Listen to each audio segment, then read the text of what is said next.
Bayangkan beberapa saat yang lalu kamu ngobrol via telepon dengan seseorang. Ngobrolin sesuatu yang penting-penting nggak penting namun seru untuk dibahas.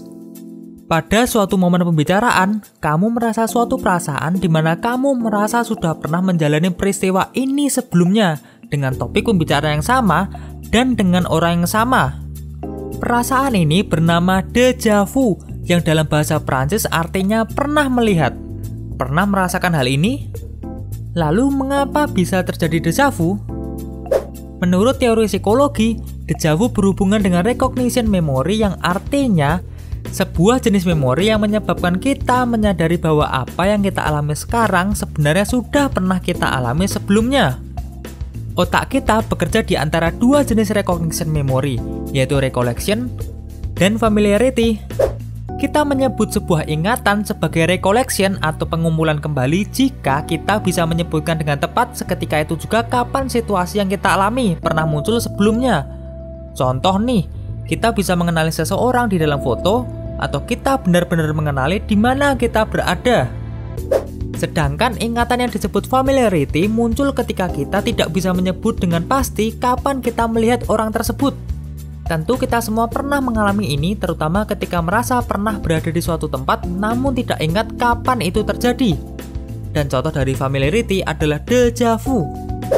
Masih ingat kan dalam video mengapa kita bisa lupa? Dikatakan bahwa ingatan kita itu disimpan dalam bentuk pecahan-pecahan tertentu, bukan segelondongan. Jadi ketika kita mengalami suatu peristiwa yang melibatkan satu atau lebih pecahan memori, maka disitulah kita merasa familiar alias déjà vu. Contohnya, di suatu tempat yang belum pernah kamu kunjungi, kamu bertemu dengan seseorang yang memakai baju mirip dengan baju mantanmu, memakai parfum yang sama, dan secara kebetulan pemandangan sekitar mirip dengan situasi tempat tinggalmu. Maka disitulah kamu akan merasa familiar. Déjà vu deh. Nah, ternyata ada loh kebalikan dari déjà vu, namanya jamais vu, yang berarti suatu fenomena di mana otak kita tidak mengenali suatu kejadian atau informasi yang bahkan informasi tersebut sangat familiar bagi kita. Beberapa dari kita pernah mengalaminya pada waktu tertentu. Biasanya terjadi ketika kita terus-terusan mengulang sebuah kata, dan pada suatu titik, kata tersebut akan kehilangan maknanya di otak kita. Contohnya, jika kita berulang kali mengatakan kata mesin selama 1 menit, maka untuk beberapa orang, kata mesin akan menjadi seperti tulisan ini, yang kita sama sekali nggak tahu artinya dan baru pertama kali melihat.